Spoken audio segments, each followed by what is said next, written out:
happen due to circumstances. I'm the luckiest man in the world. I'm the luckiest person on the planet.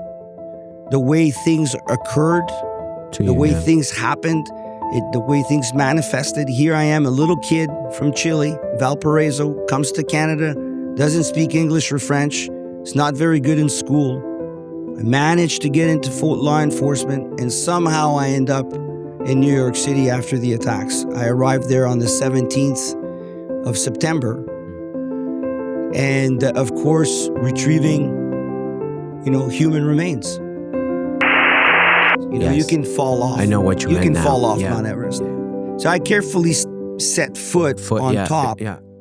And with the hypoxia, with the euphoria, when I stood on top, which was most special in terms of emotion, is that I now had a 360-degree view. And I had to kind of tap myself and pinch myself to say, hey, you're there. Yeah.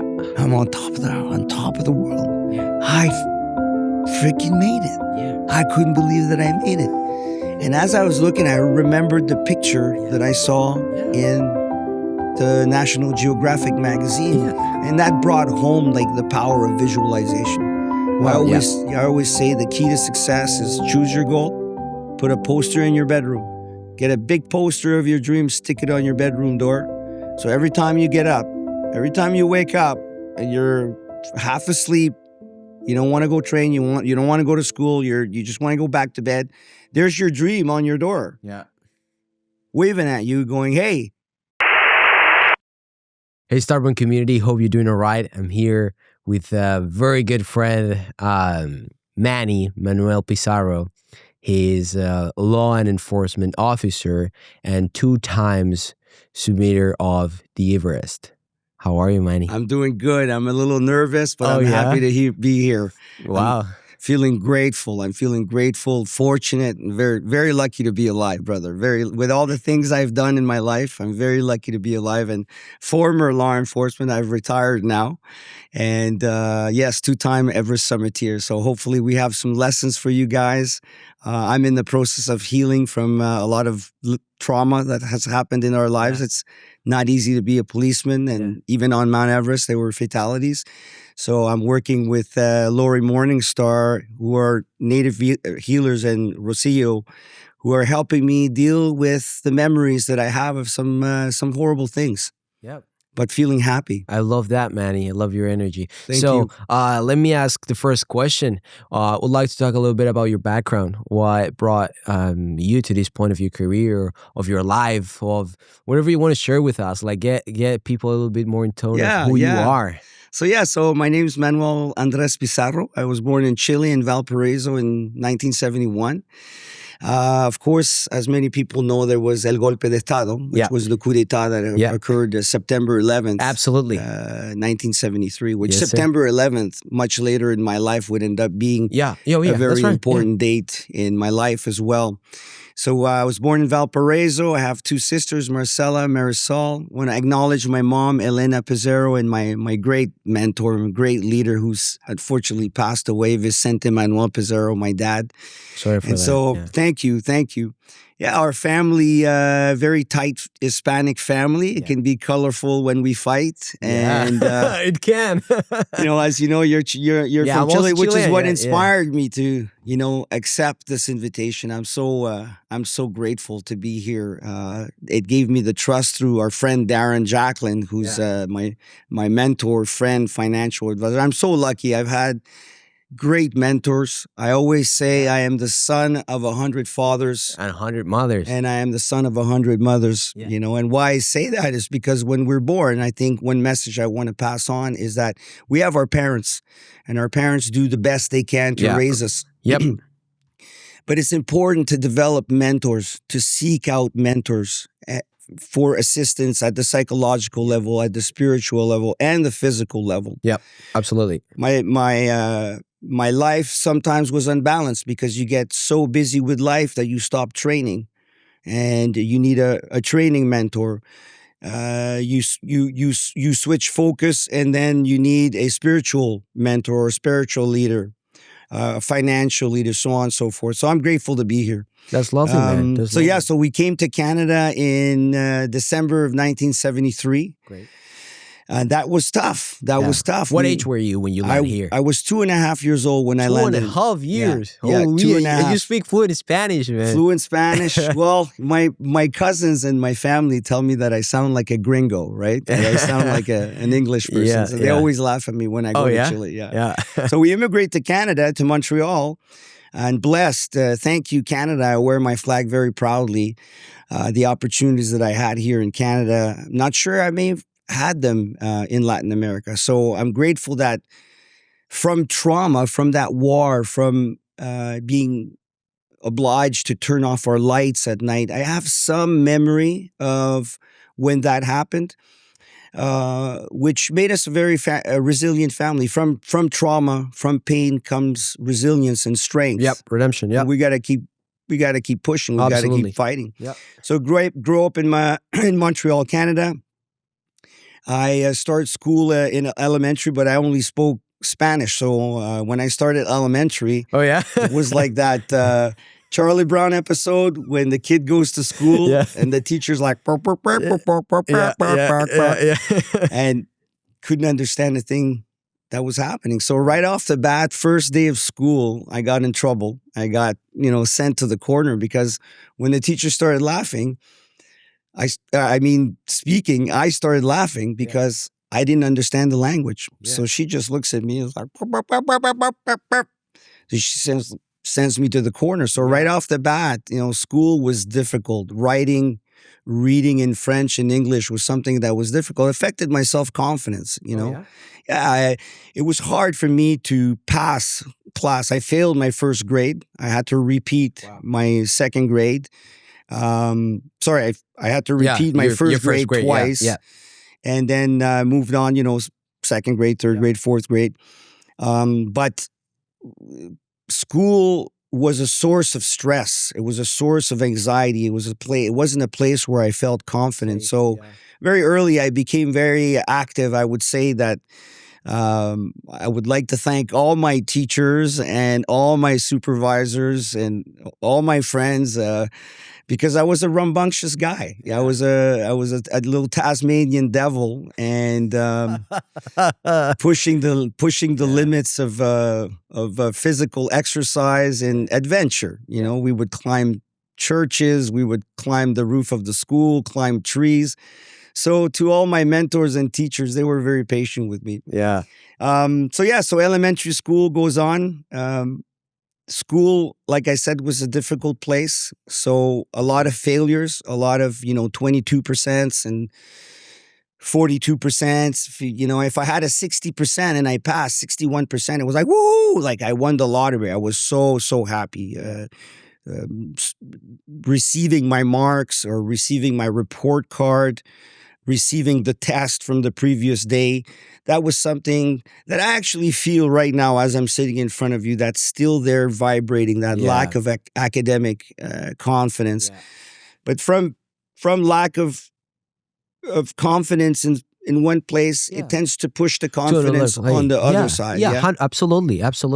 So it was difficult to get through elementary, like I said, because of the low marks. So I started believing that I was just that kid. An average. I was an average kid, 60%, not going to amount to much. A lot of the counselors, teachers would say, your kid's not a top student here. Yeah. And but we kept pushing through it. So my luck began to change when I was in sixth grade. My teacher, her name was Cadets. She said today, and that was always a place of anxiety when they announced the next report, the next assignment. The next assignment. Yeah, that was always a place where I got really nervous. Yeah, so Cadets like, okay, this week we're going to be talking about an assignment on winter sports. Immediately, I'm nervous. Oh no, another homework that I'm going to have to get done. And she said, you're going to have to do a 3 or 4 page assignment on winter sports. So I go home, I'm panicking. I start looking through the library. I'm like, Mom, I got to do this research on winter sports. Yeah. Mom says, go check out the little library we had in school back then. We didn't have the internet. We didn't have the Yeah, phones or anything like absolutely. that, which Yeah. everything was at the tip of your fingers. So I started searching through that, and I find the National Geographic magazine for the 1963 All-American expedition to Mount Wow. Everest. Wow. And I take this magazine, and the picture on the front of that magazine inspired me almost immediately. And I looked at the photo, I saw the view of the Himalayas, started paging through the magazine. And back then, those magazines, you had those fold-ups, which you can open. Yeah. So I get to the part where there's the view of the top of Mount Everest. Wow.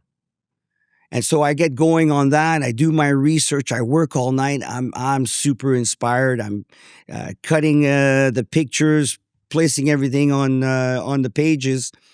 And the next morning, Yep. I bring it to school, and I hand it to the teacher. And the teacher's like, Manuel, you have until Thursday to hand it in. Maybe take your time. Maybe you need some extra time, Yeah. like, no, it's ready, Madame Angers, it's ready. Here it is. Here's my report. Here's my Assignment. homework. Yeah. So the next day, go to class. People start handing their assignments. It was due for the Thursday. And on the Thursday, she calls my name to the front of the class. Oh, wow. And that was usually not a good thing. Not a good thing. You're getting Manuel, can you yeah. come to the front of the class? It was an immediate shutdown of my nervous system, and shyness would kick in. And as I'm walking towards the front of the class, it's in my head is the funeral song. Da, da, da, da, da, da, da, da. What's gonna happen now? Yeah. What's next? Yeah. What's next? What kind of trouble am I gonna be in? Absolutely. So she holds up my research document, and I look up, and I see 2 zeros. I see a 0, and then I see another 0, and I'm like, oh my God, I didn't fail. I double failed. I don't have a 0. I have 2 zeros. And of course, I see the 1 in front, and it's 100%. My classmates are clapping. Everybody's happy. Everybody knew I had trouble, with my academics. Absolutely. Yeah. So my classmates were really happy. They were applauding, and for a moment, I was on top of the world. For a moment, You were on top of the mountain. I was on top of the world academically in that class. So that that assignment and the support I got from my mom for that assignment helped me raise my confidence in an instant. I went up a level in terms of my internal confidence. Yeah. It was the last time I got 100%, but we're not going to talk about that too long. Yeah. Absolutely, man. And So from there, 6th grade, I complete 6th grade. I go to high school. In high school, I joined Air Cadets. So I was involved in aviation, wow. learning meteorology, Wow. learning navigation, and being a young cadet, a young leader. And what I appreciated the most about the cadet system is they, from the get-go, gave us a lot of leadership classes. Wow. Okay, that's cool. So, yeah. And there's the instructor cadre walking us through military life. That too had a huge impact because we were introduced to the Second World War. We were introduced to what happened during the Second World War. So for me, November 11th, which is Remembrance Day, became something that was very important. And right around those years, I knew that I wanted a military career, whether it was the armed forces or another agency. So that moves on. I end up earning my glider pilot's license when I was 16. Again, academics were very, very difficult. I had a few friends really help me with the mathematics involved in the navigation. So if it wouldn't have been for a couple of little souls, students there helping me out with those academics, I flew the plane great. Understood most of everything. Navigation, meteorology was something that was a little bit harder for me, but I got through it, and I earned my glider pilot's license. So that again, piggybacking on the confidence I got in 6th grade was those little elements that make it that your confidence is growing slowly but surely. Yep. 1995, I joined a national law enforcement agency, and then my career as a police officer moved on. And my career was tumultuous. It was not without challenges Wow. and problems, but I learned a great deal. Was trained as a specialist in a in an area of policing, Yeah. which is quite interesting and quite technical. Yeah.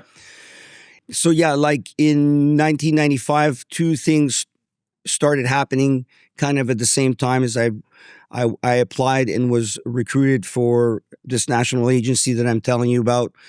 And at the same time, I started the quest for the seven summits, which is uh, a lifelong dream that I've had, that I was going to summit the highest mountain in each continent. So over the years, we succeeded Aconcagua in Latin America, Mount McKinley in North America, Kilimanjaro in Africa, Elbrus in Europe. We went to Puncak in Oceania. Wow. And of course, Mount Everest in Asia. So I've got 6 of the 7 summits to complete the quest for the 7 summits. Yeah. And the last expedition that is left is Vincent Massif in Antarctica. I love it. So mountaineering has been in my life as a rock. Mountaineering Wow. became my rock. Your rock. And the cardiovascular, the lessons that you learn from the cardiovascular expenditure are really great. Like you get to know yourself when you're pushing VO2 max, you're pushing for 12, 20 hours, and it is a spiritual journey where you have to really fall into yourself. Yes. And avoid thinking of Yeah. absolutely Yeah. anything else around you. You just watch your next step, not the top of the summit. That's it. You're really picking a rock in front of you. How you succeed Mount Everest is you literally look at a rock which is maybe a meter or 2 meters further away from you, and as you're taking those steps, you look at that rock and you challenge that rock. You speak to that rock. You're like, I'm gonna win. I'm gonna get to you. I'm gonna place my foot right on top of you. And then you get to that rock and then you pick another one. Because if you look up, and I tell this to people all the time, and my mentor, Darren, always says, Yeah. how do you eat an elephant? One bite at a time. Yeah. So any career challenge, any financial challenge, any physical challenge, if you look at the end goal, you're going to get depressed. You're going to get overwhelmed. Yeah, because you're not there. It's going to come in effect, and that little voice in your head's going to start talking. It's still there. I've done all these achievements, and that little voice of self-deprecation or self-critique or self-doubt is always there popping up. So the key with any achievement is, in my opinion, the breath, is to stay connected with your breathing. And certainly mountain climbing is something that brings that out of you. There's no choice. Like when you go hiking, you go hiking and you push for an hour or two and you're pushing that diaphragm. There's 3 types of breathing. Yep. That's one of the lessons we learned. And this applies to absolutely everything in your life. To understand, there's a great book out there called The Tao of Natural Breathing. Wow. Okay. A great book. The Tao of Natural Breathing. The Tao of Natural Breathing. Lovely. Every single human being should get that book because it explains the process of breathing. It explains the muscles and the ligaments that are responsible for your breathing and how they attach to your clavicle or your ribs. Most of our breathing comes from the back muscles. Yeah. And so most of us, with time, as we age, training decreases for whatever reason. Absolutely. You're not training. And like my buddy Ben Pilon says all the time, he says, ATT, man, ATT. Always time to train. Yeah. Sometimes life circumstances make it that we fall out of training. I'm in that phase right now where I'm not training like I should. But Mount Everest and then these other experiences tell me that, no, we got to get up, we got to keep going, and we got to get back into training. So that book does something to your brain. It does an understanding that you've got the clavicular breathing, you got thoracic breathing, and you got diaphragmatic breathing. Yeah. And so with time, we end up only using our thoracic breath. Yes. And not our diaphragmatic breathing and clavicular breathing. We get tight in the neck. So great book to have for your life. Mm-hmm. So Manny, one of the things that I really want to ask you is about Mount Everest. Because I think it's not only a sign of resilience, it's a sign of redemption, of keep going, no matter what the adversity and the odds are. And I really want to digest the idea of your mindset. What was going on? Tell us, you know? Absolutely. So Mount Everest, tallest mountain in the world, 8,848 meters or 29,031 feet. And trust me, that one after the 30, that 1 foot, it counts, right? It counts. It's a mountain that is so high that when you reach an altitude of 8,000 meters or more, the oxygen is about 1/3 less than we have here at sea level. So in a volume of air, where you have X amount of molecules, as we rise, it expands. So every breath you take, there's less oxygen, which has an effect on the brain. Wow. You can become hypoxic. You can have visual and auditory hallucinations.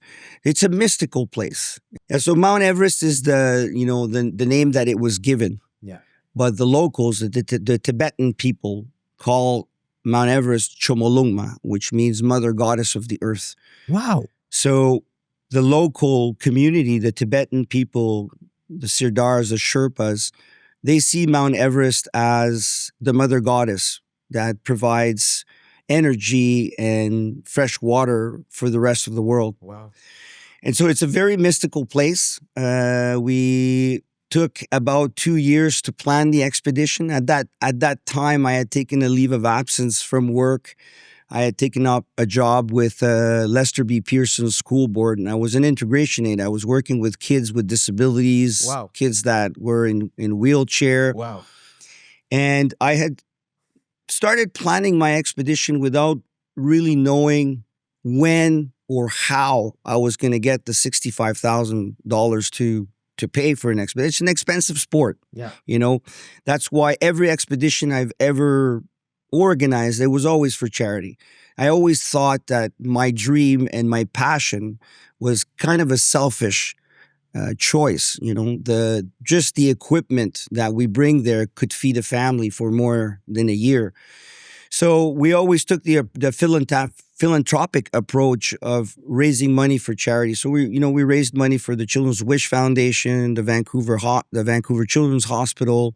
We raised money for the Canadian Lung Association, the Heart and Stroke Foundation. So all of our expeditions always had a good cause, right?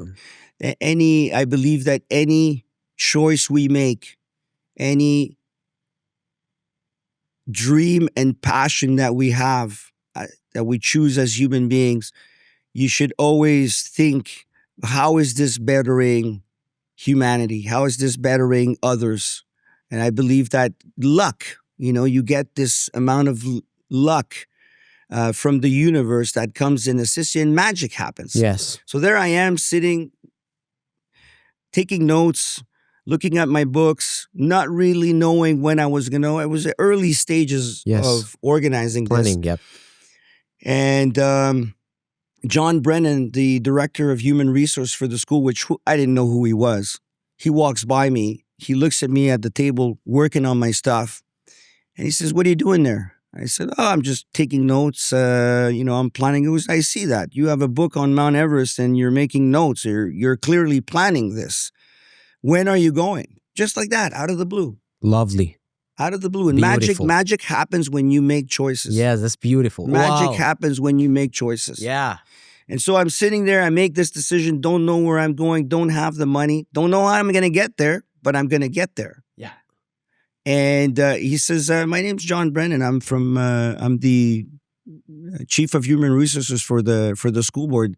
Would you like to have dinner in my lunch in my office? And we grab our cabarets, we go to his office, and we start chatting about this. And next thing you know, he says, "Listen, I've been given a mandate to highlight our school board, which is the largest English-speaking school board on the island of Montreal, and I really like your project." Well, the rest is history. Next thing you know, they created a position. I was awarded a great team that dealt with administration and funding and budgeting, and I was able to concentrate on the logistics of climbing Mount Everest. Yes. So the logistics are heavy. You know, you have everything from boots and crampons and ropes and propane gas, lentils, beans and soup and tents. And you got over 500 pounds of gear when you get to Mount Everest. So everything goes well. We get the funding. And on March 1st, we depart for Nepal. And I did it twice, right? I did it in 2007. I did it in 2009. We tried again in 2011. But Mother Nature decided to kick my butt and push me off the mountain. Out of there, yeah. So arriving in Kathmandu is a mystical place, right? It's third world country. One of the things that struck me the most when I think of kids here in North America going to school and maybe complaining about their parents or something else, and you get there and you see that there's very, very poor children.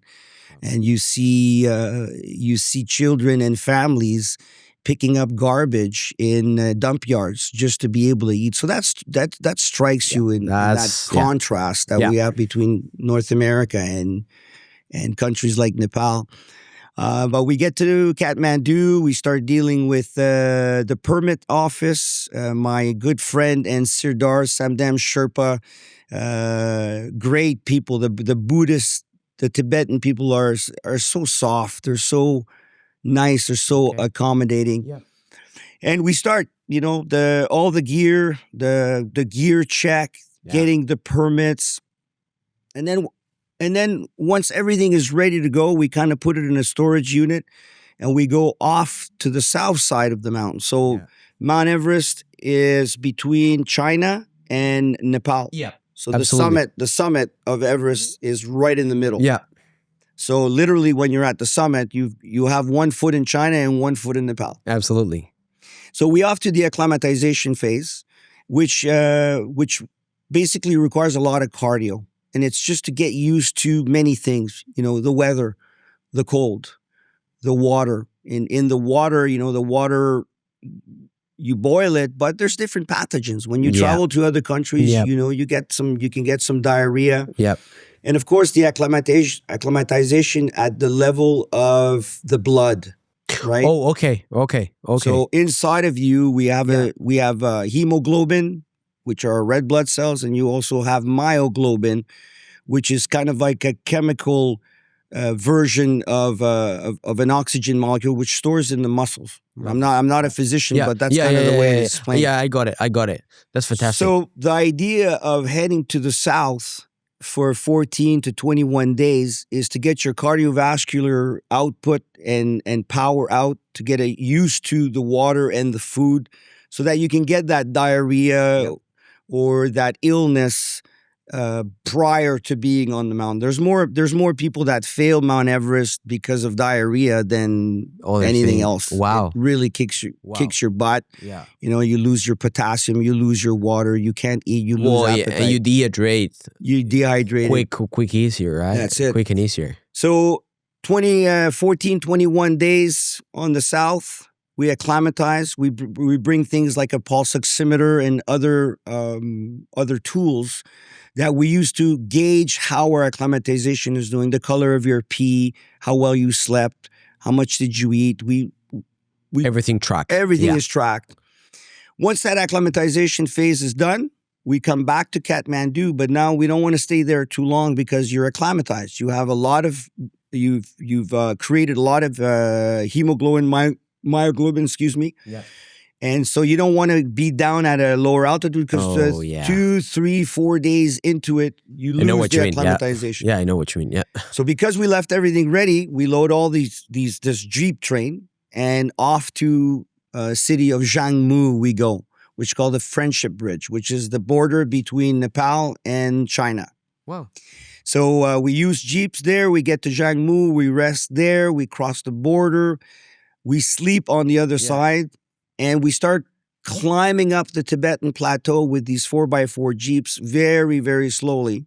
Even though we're already acclimatized, we still don't want to go too fast. So it takes 7 days to get to the base camp of Mount Everest on the north side. And so And that's because you don't want to rush it? Yeah, you don't want to rush it because you normally, when you climb big mountains, you want to be ascending 300 meters a day, Okay, not got more. it. So with these jeeps going up the Tibetan plateau, you're going much faster than that. Yeah.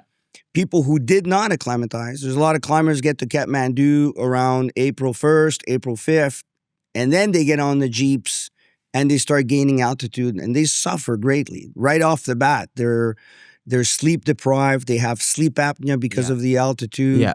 They don't have an appetite, and they're really mangled by the time they get to base camp. So I always say, do a dry run, prepare, whatever your subject is, whatever your challenge is, whether you're, an alpine skier or trying to start a business, acclimatize. Yes. Train for it, read, learn, and go slow. Lovely. Right? So we get to past Jiangmu, then we get to a city of Nialam. We stop there, and then we get to Tingri, a little city named Tingri, and every time gaining more and more altitude. And from Tingri, we get to base camp, and base camp is already at 17,500 feet high, give and take. Wow. Right, so it's higher than any mountain in Europe, higher than any mountain in North America. Well, it's the higher mountain. Yeah. Well, maybe not North America because we got McKinley up there in Alaska, but it's already pretty high. So what happens there becomes a continued acclimatization phase. And then, of course, you set up your camp. So you've got your computers, you got your satellite phones, you start communicating with home and planning your ascent, putting to work your ascent plan. From there, there's essentially six camps. So camp 1 is base camp. Camp 2 is interim base camp. Camp 3 is advanced base camp. And then you got 3 other camps up higher to be able to push for the summit. Yeah.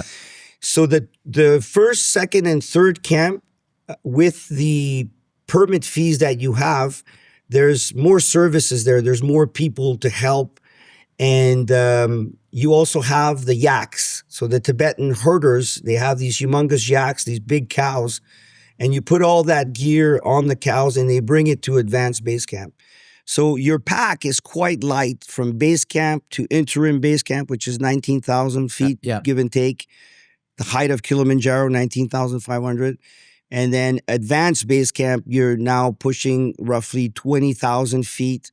So the yaks bring all that to advanced base camp, and you have fun trekking in their area, gaining altitude, coming back down. By the time you've summited Everest, you've climbed 3 times the height of Everest from your comings and goings. I know what you mean. Yeah.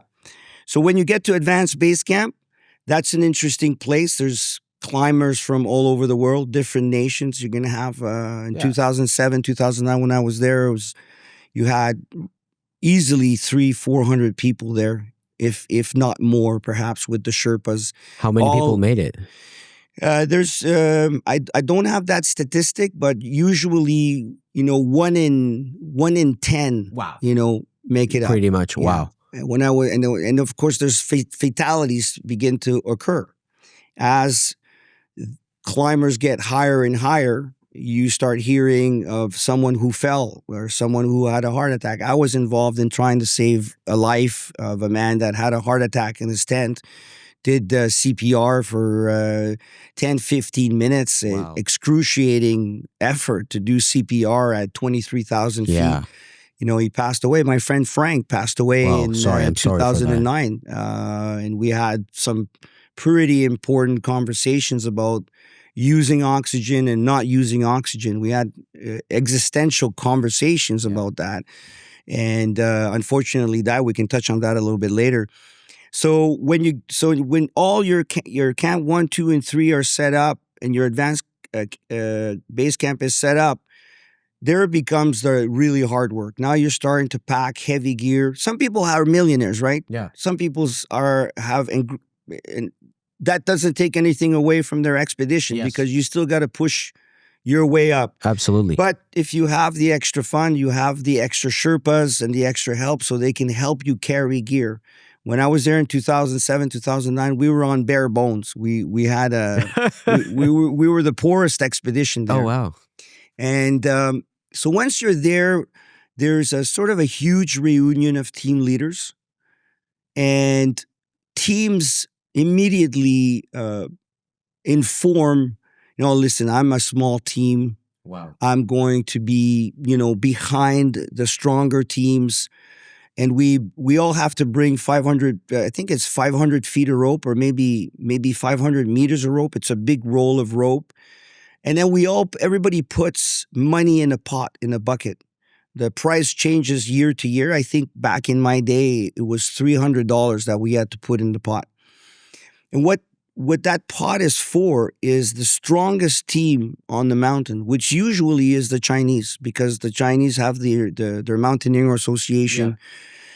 And it's right at the side, so yeah. Yeah, they're right there. They're strong, and they train their military there. Yeah. So usually the first team to summit is the Chinese team, and on the south side we also call them the ice doctors. They're the guys that put the screws in and set up the rope. So where my expedition wasn't, an alpine style where we were all alone on the mountain. So I'm very grateful for all that work. Yes. It's not, I never would have made it. Yeah, absolutely. So once that happens, you hear on the radio and you hear the reports, that the rope is getting higher and higher on the mountain. Yeah. And eventually the first team makes it to the summit. And you hear on the radio that the first team has summited Everest for the season. Lovely. And so when that happens, you're pretty excited, because you know that the route has been fixed all the way up to the top. Yeah. Right? So it's not inconvenient, pretty much? Inconvenient? Yeah, there was not a problem, or what you mean, like the route was fixed, like there was a clear path to follow? Yeah, there's a clear path to follow, okay. And of course it snows and there's wind, so footsteps kind of disappear, but that rope, that secure way helps you. Great. You have a line to follow. You have a line to follow, yeah. right? And so once that rope is fixed, now you get the confidence to know that you can start setting up your higher camps. So you grab your pack, 2 oxygen bottles, oxygen mask, some food, 20 pounds, 22 pounds. You can, once you start pushing Camp 4 and you start pushing 23,000 feet, at least me, in the physical condition that I was 35 when I summited Everest. I'm almost 55 now. So, it's been almost 20 years, but we had strong cardiovascular strength. My training prior to Everest was a 30-pound pack, treadmill, 30 degrees, and you're doing 12, 14 hours of just pure hiking. Of course, you go training outside as well. You do winter camping. You do ice climbing. You try to get as much experience dealing with the cold, because it affects your feet, it affects your hands. So you try to expose yourself to as much training. I had climbed several other mountains, obviously, before Mount Everest. Some people go straight to Mount Everest. Yeah. I've heard of that. People, they've never climbed and they go straight to Mount Everest. That causes some problems, and that's where you see some of the fatalities occurring on Mount Everest. Yeah. And so from there, you set up Camp 4, you bring a tent, an oxygen ball, you come back down. You rest a day, you rest 2 days, depending on how you feel. Wow. Then you grab your pack, put another oxygen bottle, you put another, 2, 3, 4 pounds of food, 2 Epigas stove. You bring your stove, and you do trips back and forth from 3 to 4, 3 to 4, 3 to 4. Wow. Then 4 is installed, and you got a whole bunch of gear there. So now you climb up, and now you start sleeping at Camp 4, Four. and then you start ferrying equipment from Camp 4 to Camp 5. So you basically move your base from the base That's to it. the Camp 4. That's quite smart, man. Yeah. Yeah. So it's almost the only way to Yeah, it's very only way smart. to do it. It's Yeah. kind of an expedition style mountaineering where you set up several camps to be able to survive and have, you know, a way out. Yeah. You can always back up and Yeah. say, you know, this is getting too dangerous. Let's go back to the previous camp. Yeah. So you do that 4, 5, 4, 5, and then 5, 6. That one usually takes 2 trips. And then what you do is you come all the way back down. Once all your camps are set, you've got oxygen, food, and the basic necessities for each camp. You come all the way back down to base camp. And now you've been exposed to 27,000 feet. So when you get back down to base camp, which is at 17,000, you feel great. Yeah. You feel fantastic. You lots of oxygen. Your sleep is great, and you recuperate for 3. Some people stay a week. Some people stay 3 days. But you basically get back down to a lower altitude, and you spend 3 to 7 days just resting. You're just eating, sleeping, and resting. You know, you read your book and you visualize, you know, Camp 2, Camp 3, Camp 4, Camp 5. I'm going to do this, my oxygen bottle. You do all sorts of training, like putting your regulator on your oxygen bottle in complete darkness. You put your hands in the snow until your hands are completely frozen. And then you try to grab your equipment and put the regulator on, put the bayonet on, put your mask in. So you simulate, you know, scenario-based training. Worst case scenario. Worst case scenario. Once all those camps are set up, you take in your rest. Now it's time for your summit push. And from there, you leave base camp. You bypass Camp 2 because now you're pretty fit. So what used to take 8 hours to do that one camp, you shoot all the way up to advanced base camp. Rest there. Camp 4, rest. Camp 5, rest. So once you get to Camp 5, now you're starting to hinge on what we call the death zone. You're pushed the death zone, which 90 what a name, eh? percent. I'm gonna say 90% of fatalities occur over 8,000 meters, which is the place where there's not enough oxygen to survive. Your cells are dying. Above 8,000 meters, you are slowly dying. Yes. So you don't want to assault Mount Everest. You don't want to climb Mount Everest. You don't want to conquer Mount Everest.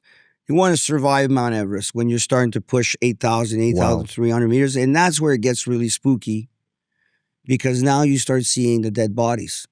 There's a lot of dead bodies along the way. And you start spotting, you know, a pair of boots and feet sticking out of the snow. And in this other place, there's a guy curled in a little cave. There's a lot of dead bodies all the way up to below the summit pyramid. And so you get to Camp 5. You get there around 6, 7 p.m. Your tent's already set up. So you grab your stove. You make water. Water is the most important thing that you will do climbing Mount Everest is to keep hydrating because you're dehydrating super fast. Yeah. And you try to get some sleep, right? At 2007, I only had 2 oxygen bottles. I didn't have enough. One oxygen bottle back then is probably more expensive now, but back then, an oxygen bottle was a full oxygen bottle was $500. Wow. And so I only had 2. And I figured if I only use 0.5 liters a minute, just a tiny little bit of oxygen to keep me going, then my bottles will last me to go up and to go down. You did that? Yeah. So very frugal on the oxygen. Holy. Another important factor of doing that is if something happens to your regulator, something happens to your oxygen bottle, your mask breaks, you run out of oxygen, then you don't go from breathing 3 liters a minute to 0, and then you pass out. People pass out. That's what happens on Mount Everest. They start getting tunnel vision. They're tired. They're exhausted. They haven't slept. Yeah. And they say, well, I'm just going to rest here for a minute. You know, I'm just going to stay here for a minute. They fall asleep and they never wake up. So I was very frugal with my oxygen.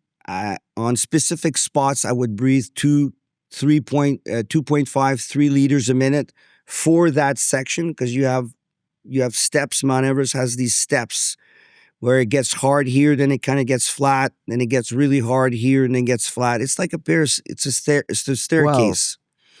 And so you breathe a little bit more oxygen, and you tend to go faster on the harder parts, and then you reduce your oxygen and you go slower on the easier parts to be able to recuperate. And so from there, you get up roughly at 5 in the morning. It takes you about 10 hours to get to the last camp, Camp 6, 8,300 meters. Yeah. And there, it's not really a rest day. Yeah. You're not really going to sleep there. It's just really meant to rest your body, hydrate, eat as much as you can. Yeah, absolutely. Yeah. Change your socks, set up your oxygen system, and then 10 p.m. that night, you start pushing up towards the summit on Mount Everest. So you summit Mount Everest 12 hours later. By the time you're back at Camp 5, and we'll talk more about that section, but you've been up for 55, 56 hours without sleep. Yeah. So whenever I hear someone tell me I'm tired, I have family. I get fights with people about feeling tired. And to any entrepreneur, to any person starting a business, to anyone pushing, take it from me, your body can give you so much more than you can imagine. When you're ready to quit anything, you want to quit a relationship, you want to quit a job, you want to quit climbing a mountain, you're only 50% of the way. Yeah. When your brain says, I'm done. Yeah. Well, that's just a signal that you've got another 50% in there. Right? I love that, man. So push. I love Never it. Never give up. Go hard or go home. Yeah. Go hard or go home. It's my First Nations healer tell me that it's time for softness. Yeah. To not be in the fire, in the divine masculine, and I am listening to that. I am working hard to enter the divine feminine, but projects are hard. Yeah. Projects are tough. So when we want to get to a point, you gotta we got to get to the point. Yeah, you gotta push through. So in terms of sleep, you don't sleep for 56 hours, and your body can handle it. Very interesting thing that happens when you haven't slept in more than 40 hours is you get audible hallucinations. Oh yeah? You'll be climbing down and you'll hear your sister laugh. You'll hear someone call you, Manuel. And you turn and it's like, I heard this voice. Or for me, I remember one time I'm climbing up, I'm hypoxic. Yeah. I've run out of oxygen on the way down. And all of a sudden I start hearing a Led Zeppelin song. And it's in my ears, it's in my head. I can hear the tune like I have headphones. Yeah. And the Buddhist monks, they talk about that. They talk, before I went to Mount Everest, we stopped at a Buddhist temple and we spend time with the Buddhist monks. And they do blessings for us. They do a puja. Lovely. They bless our equipment. They bless us. They ask us for our intentions. Not everybody goes to see them. I think that everybody should go through the gate of the Buddhist monks. Yeah, I agree with you. Yeah. Not everybody stops. So we definitely stopped and said, okay, let's get some wisdom from the mountain. Let's see what they have to say about the mountain. Yeah, absolutely. Yep. And they say that, just before you reach the summit, you have to ask permission to summit. And they give us a little card that has a drawing on it. And on the drawing, looks like a teacher or a parent. He says, Manuel came to see me, explained his intentions, the intentions he has and why he wants to climb Mount Everest. And I ask you that you grant him safe passage. And so you have that in your left breast pocket. Wow. Just before you reach the summit, the monks tell you, don't just summit because you're going to die on the way down.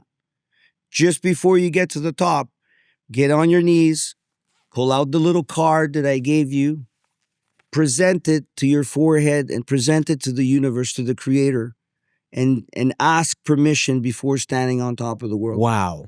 And so you do that, and then you put your feet on the top of the world. How that felt? It's counterclimactic. For me, it's counterclimactic because From my experience, Yeah. I've always said when you reach your goal, no matter what your goal is, you won. Yeah. You're only halfway. Yeah. You're at the top of the mountain, you've summited, Yeah. you still got to come down. So Yeah. you're only halfway. That's right. So for me, my celebrations was short. Like I started cheering and then I heard a voice say, "Hey, buddy, you're not done yet. 50%. You're there 50%. So get your stuff in order and start thinking of coming down." And most accidents, most people die on the way down. Downhilling. Yeah. Wow. Coming down. Because now you're fighting gravity, right? Oh, okay. Yeah. You fall when you're climbing up, you fall against the mountain. Yeah.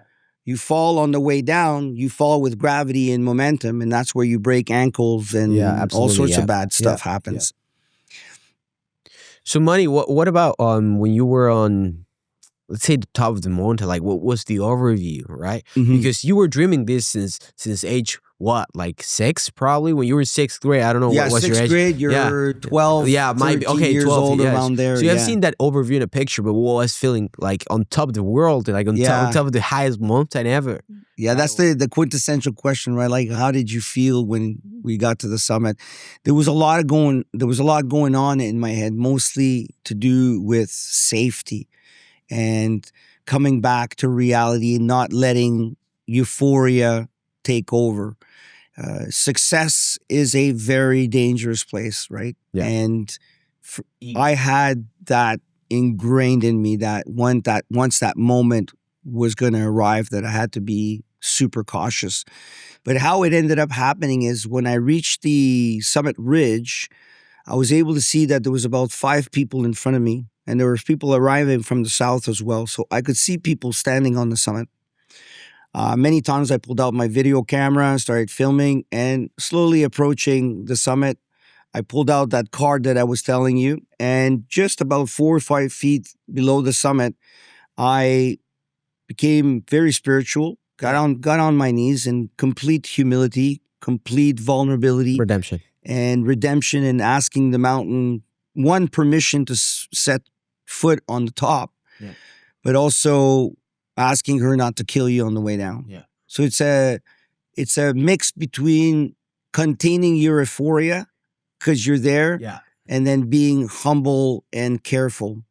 But when I did step on the summit, and the summit, it's about the size of this table, maybe twice the length. So about 3 people can stand on the summit at the same time. We try to take turns and we try to give the space because it's dangerous. You want to trip on a rope, you've got crampons, and there's on the I'm gonna say we can see Kanchenjunga, but I'm gonna say towards the south. It's a sheer cliff. There's 7,000 feet there. You can fall off. I know what you meant can now. fall off Mount Everest. So I carefully set foot on top.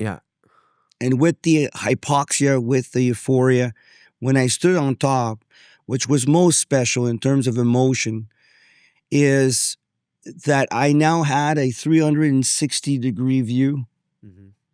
And I had to kind of tap myself and pinch myself to say, hey, you're there. Yeah. I'm on top of the world. Yeah. I freaking made it. Yeah. I couldn't believe that I made it. And as I was looking, I remembered the picture that I saw in the National Geographic magazine. Yeah. And that brought home like the power of visualization. Wow, I always say the key to success is choose your goal, put a poster in your bedroom, get a big poster of your dreams, stick it on your bedroom door. So every time you get up, every time you wake up and you're half asleep, you don't want to go train, you don't want to go to school, you just want to go back to bed, there's your dream on your door. Yeah. Waving at you, going, hey, I'm exist. here on your door. I'm waiting for you. Like, get up, like I'm waiting for you. You chose me. So put a post in your door. Visualize. Yeah. Every day, every morning, every afternoon, every night. Love it. You visualize your goal. You visualize your dream. And last is affirmative actions, taking decisions, just taking a notebook. You want to climb Mount Everest? You want to do another thing? Start with a notebook. And that's the notebook of your dream. just writing down, that's why they call it spelling, right? You're casting a spell. Yeah. Just starting to take notes on your dream is starting to materialize the human beings that are going Absolutely. to help you get there. Absolutely. But the most special part is when you set foot on Mount Everest, I could see the whole horizon. You have a faint distinction of the curvature of the earth. And then I looked up like this, almost to convince myself, like, is there something higher? Am I really on top, or is there another mountain higher than me? And for a moment, I was the highest person in the world.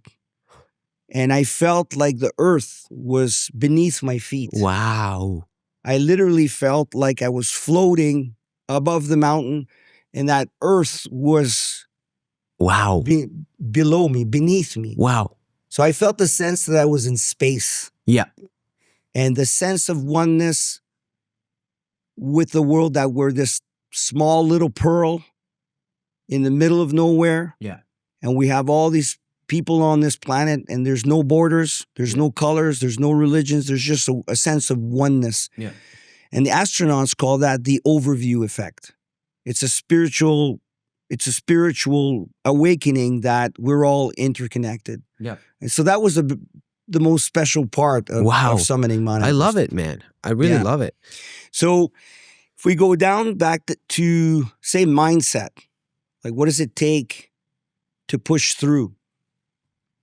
I'm going to touch on 8,300 meters towards the summit. Yep. Now you're starting to use oxygen. People are starting to die. There's dead bodies around. And you're afraid. You think afraid is the word? I would say extremely concerned. Wow. Fear is part of it. Yeah, I felt moments of fear for sure. Yeah. And I think the moment of fear that I got was when we got to camp 6, 8,300 meters. We couldn't find 2 of the bags. It had snowed, and the bamboo poles had broken off, so we couldn't find our tent. And at that moment, we saw 2 other climbers, 2 pairs of 2 climbers. One was trying to set up a tent. The other team had just arrived, and we couldn't find our tent. Yeah. And so the mindset, it has to be one of, I shall not fail. Wow. And to avoid falling into the things that are going wrong. Yes. Which are screaming, get down, this is over. The mindset is to, I see it, acknowledge that there's messages telling you to turn back or to quit or to leave your relationship or whatever it is. Acknowledge it, but then start listing what's going right. Yes. What's going right? Well, I'm warm. My boots are working. I got my crampons. Okay. List what's going right. Like a mantra in your mind, going, it's okay. I got my oxygen. I got my jackets. I got my food, my crampons. All this is working. Stand by. Let's work as a team. Yes. And so we approached the 2 other teams and we said, look, we can't find our tent. You've already almost built yours. You just arrived. So you start making water. We'll help you build the tent. We'll sleep 6 in your tent. Wow. And in exchange, we'll feed you and we'll give you water. So that happened. We got in there. It was even a transaction. It was not like I help you, you help me, right? Yeah, it was. I would say a deep transaction. Wow. A deep transaction between 3 teams of 2s that are all experiencing a near catastrophic failure because we couldn't find our tents. Yeah. Right. So the mindset is one of, I will not fail. It's, we shall find a way. Yeah. And avoid all negative thought and just start planning the next step. Planning ahead. Yep. Yeah. Because when you're pushing up Mount Everest at 8,300, 400, 500 meters, you're basically advancing at roughly 6 to 12 breaths Yes. per step. Yep, So you absolutely. take a step, 6, and you take another step. And so I would say that another way to describe the mindset is to enter a meditative state where you're now listening to your breath. Yes. And when I look at so many other disciplines out there, from native healing to climbing Mount Everest, breath work is so important to avoid the anxiety from coming in. So you don't want the invasive thoughts. Absolutely. And the invasive thoughts begin to disappear when you're concentrating on two things: listening to your heartbeat and listening to your breathing. Wow. And getting into a meditative trance Yes. of ascension or descension. Yep. Right?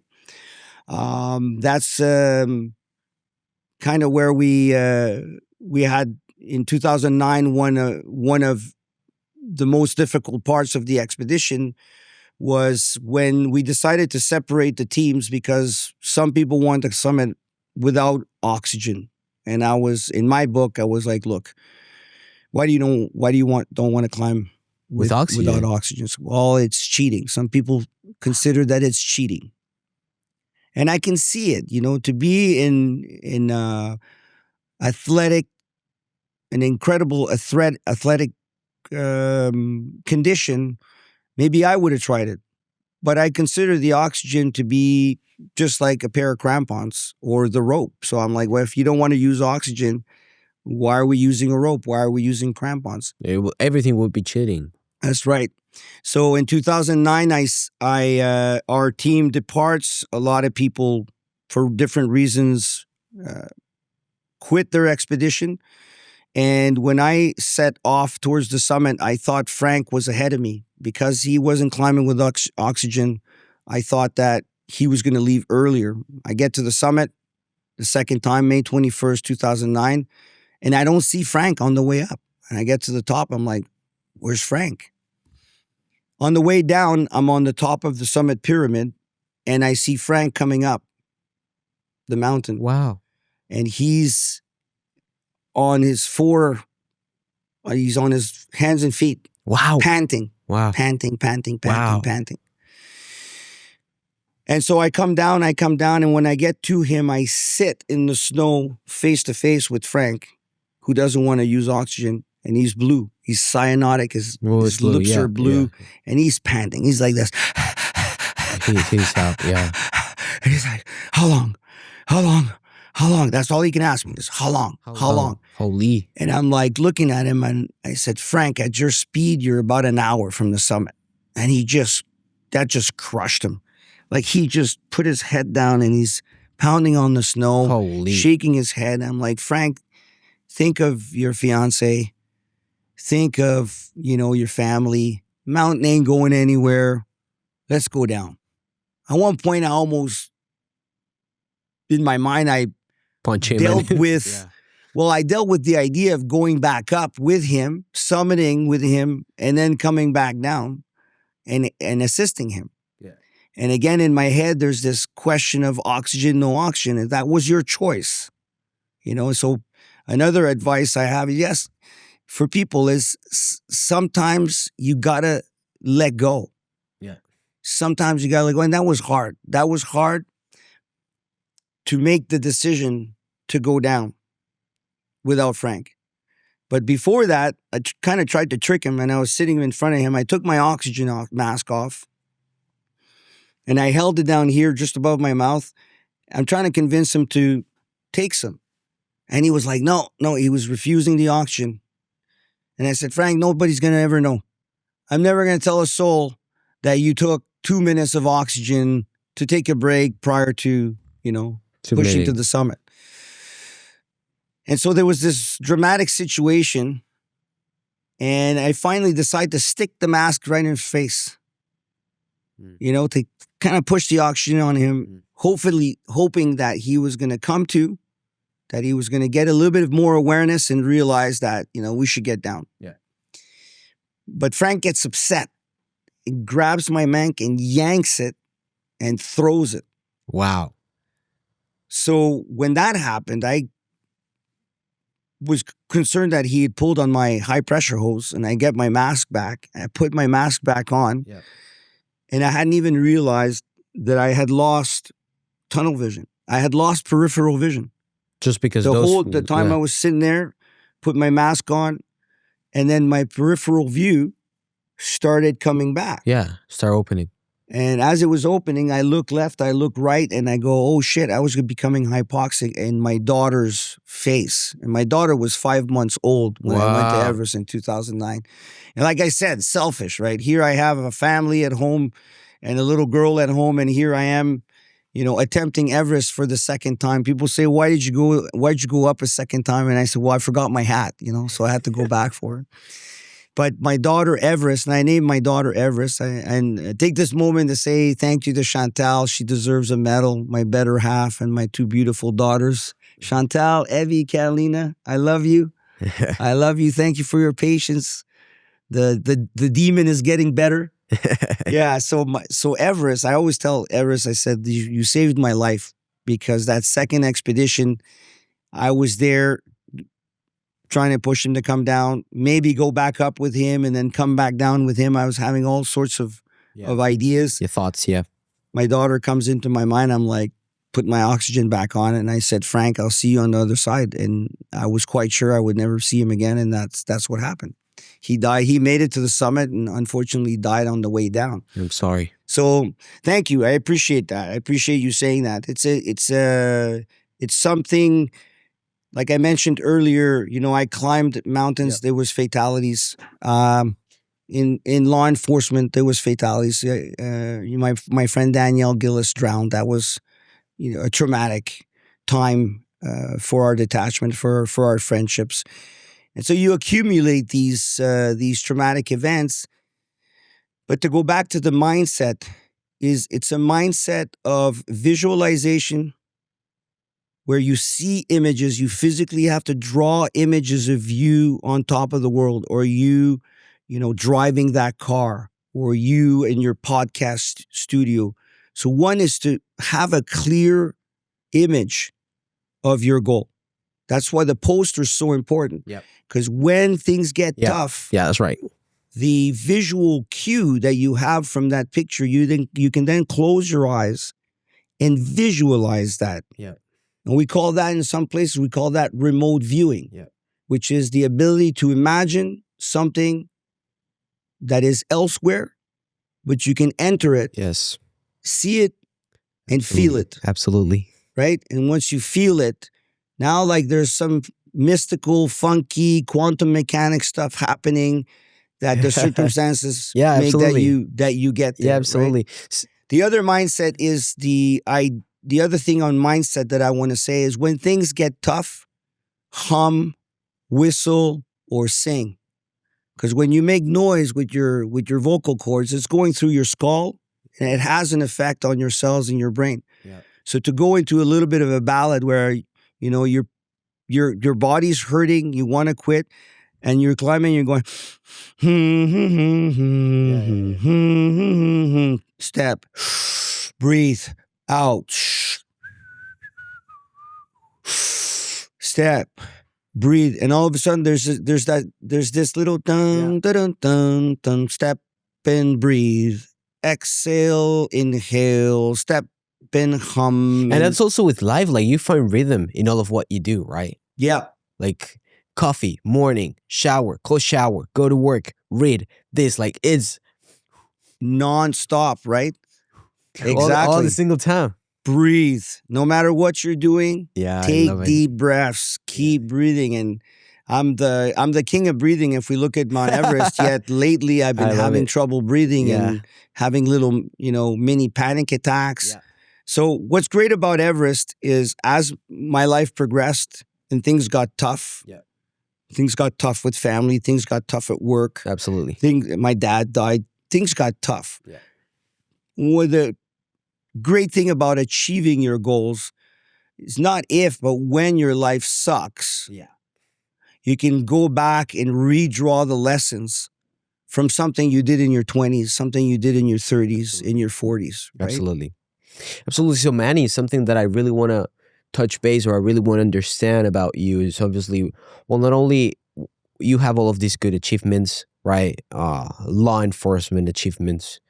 Um, what happened to you? And I want to get very personal right now, if you agree upon that. What happened to you in all of these times? Like, what is your mission now? Because you're a mission guy, and I can tell. Yeah. Everest. Second time Everest, Everest. Law enforcement, law enforcement. Yeah. What's your mission now? Like, what all of that taught you, and how are you digesting all of that? Hmm. My mission now is a mission of internal peace, because there's been so many events, like I said, involving fatalities that kind of started pouring in slowly but surely. And I always kept myself extremely busy to avoid those thoughts, which looking back now, I see that part of my energy was I running away from those memories, potentially. But my mission now is truly to become a normal person. I lived quite extreme in my life, and now it's to try and find that soft balance, be a good father. Number one is to be a good father to my daughters. I Wow. wasn't, I was Wow. present, but I could have been more present. Yeah. You ask any girlfriend I ever had, and again, I apologize to all my girlfriends. I know it was hard. Um, I was just a go-getting machine, a rocket, and I believe that we only have one life to live. Yeah. We're here for such a short period of time. Yeah. Everest makes you feel insignificant when you're in that valley, when you're in that cathedral, and 8 of the 14th highest mountains in the world are all there. You feel so insignificant. So as I return to civilian life, it's to repair my body, heal some of the trauma, be a great dad.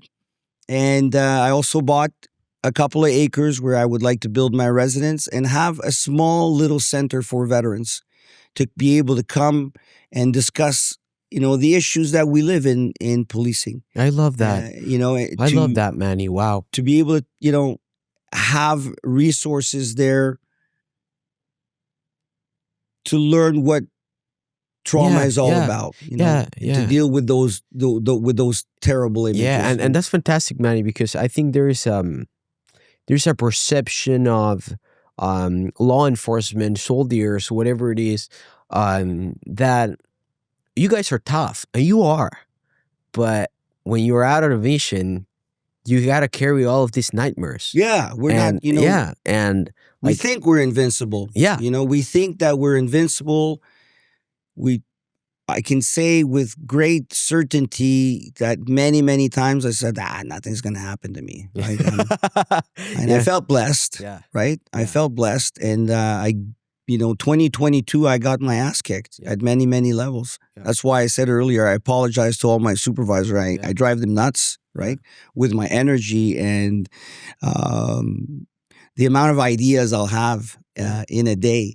So that for me, as I enter, mid 50s into my 60s, I would like to be able to have my next philanthropic approach to life. I love that. Is Manny. to be able to deal and to help other veterans better their lives. I love that, Manny. My friend Lori always talks about the dark night of the soul, which is a period of your life where maybe your alcoholism, maybe your womanizing ways, maybe some aggressive, violent ways.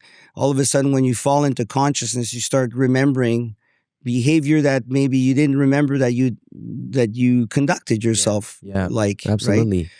And what was relieving to me is to realize that pretty much every human being is going to go through the dark night of the soul Absolutely. at one point in their lives. Absolutely. Yep. And so to be able to collaborate with potentially Veterans Affairs or other veterans and be able to have just a little center of help for when there's that breakdown, to be able to be that brother to say, hey, leave your house right now. You're fighting with your spouse. Yeah. This is going to get heated.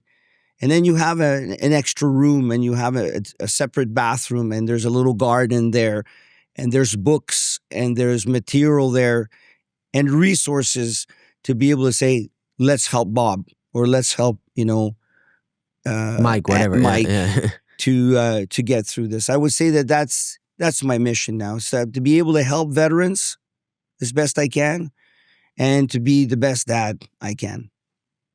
Wow, you made me emotional. That's That's beautiful. good. That's beautiful, man. No, honestly, like, well, in those days, this short time that we have shared with each other, we have, well, at least I think we have got very Yeah. close. What life taught me is you don't choose when the creator is going to get you. Yeah. You don't choose when you die. Yeah. And so I tend to live my life. I'm getting better now. I'm getting better because I lived my life like it was my last day on earth Okay. every day. Okay. But that has repercussions. Absolutely. Everything has a cost. There's a cost to doing. Yeah. There's a cost to not doing. Yeah. Right? I was the kind of person that's, well, I'd rather be damned for doing than not doing. Yeah. I'd rather be damned for having acted than not having acted. Wow. Yeah. So, Manny, talking about all of these things and mission and recovery that you had, one of the things when I was doing research about you, I found an article of you, 2001, 9/11. Yeah. Yeah. What was that? 9/11 is changed my life. 9/11 changed my perspective on humanity. And I would say it transformed me in a way that made it difficult for others to relate to me. After 9/11, it's almost like I became a complete independent thinker. Yep. I pretty much didn't listen to anybody's advice. Yep. I possessed lessons from mountains, which bring me to the concept of attachment. Yep. And in the concept of attachment, I believe that there's an evolution in the human brain, in the human biochemistry, that if you're not prepared to give up everything you love, if you're not prepared to die for your cause, for your dream, for your goal, if you're not prepared to give it all you got, 300%, my belief is your limiting beliefs and other factors are going to sway you away from your goal. And I'm so grateful for Lori because she's been helping me say, Manny, it is all about you. Because I've been criticized. I've been called an asshole. I've been called a cheater, a womanizer. I've been named all the insults in the world. Selfish. I've been called selfish. People have told me it's always all about you. And that's when my mental health started crashing. It was like, and now I'm coming back to, well, you know what? It is my life and it is all about me. And so 9/11, I'm grateful for my law enforcement career. I'm grateful for the experiences and the training. I got amazing training. And what I understand from my training is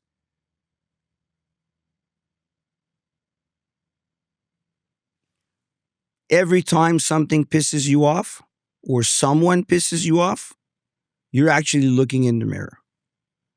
That is a reflection of one of your personalities. Wow. And if we look at the 7 archetypes, the 7 female archetypes and the 7 male archetypes, I encourage everyone to look into those 7 archetypes, because then once you understand the 7 archetypes, you can, when you get into an argument, you can start asking yourself, well, what archetype am I embodying right now that's colliding with your archetype? Yeah. I may be in the savior while you're in the healer. And if you don't understand what those things mean, then we're going to collide. So after 9/11, I became somewhat of a focused individual I that understand. didn't want anybody else to interfere with my direction. 9/11 was horrific. I mean, it happened on the 11th, and due to circumstances, I'm the luckiest man in the world. I'm the luckiest person on the planet. The way things occurred, To the you, way yeah. things happened, the way things manifested. Here I am, a little kid from Chile, Valparaíso, comes to Canada, doesn't speak English or French, is not very good in school. I managed to get into law enforcement, and somehow I end up in New York City after the attacks. I arrived there on the 17th of September. And of course, retrieving, human remains. And the most, I think, horrific thing that I experienced there was this excavation site. There was machines all over the place. We kept getting kind of pushed around, doing our best. And there was this foot sticking out of the ground, and it was clearly a woman's shoe with an ankle and the leg. As we were excavating, there were some big firemen around and other police officers, and we had our shovels and our picks, and we were just clearing the leg. And at one point, we get to just below the knee, and there's this siren that rings. There were sirens. Every once in a while, there would be like a siren, and everybody had to get off the site because it was shaking or it was moving. And we were all dumbfounded, stupefied, and how we were going to get this leg out. And I almost advanced with my shovel to cut it off. And I'm so grateful. I am so relieved that the fireman beside me put his hand on my chest, kind of pushed me back, and he said, "Kid, this one's mine." And with a shovel, hacked the leg to be able to have some remains for the family. I was never a homicide detective. I worked on 6 occasions. I worked closely, and that's a part of law enforcement that I admire. I admire homicide detectives. I didn't have the academic or intellectual capacity to get there. I tried. And I love what they say. I love their motto. Their motto is, to the family, we owe the truth, and to the victim, we owe respect. And I think that I want to try and lead my life like that. So Wow. So 9/11 was definitely a life-altering experience. Having the privilege to work at Ground Zero for almost 5 days, and to come out of there in 2001 understanding that life was very short and things can get confusing, and the importance of having a goal and a dream. Let people call you greedy. Let people call you selfish. Let people insult you, whatever. It's your life. Pick your goal, put a poster on your room, visualize your goal every day, and take affirmative action, even if it's just one little note in one little notebook once a day. I love it, man. Thanks a lot. You're welcome. Thanks for having me. What's that, man? Chile lindo. Chi, chi, chi. Le. Chile. That's beautiful, man. Perfect. Right on time. We made it. That was good, right? Thank you. Thank you.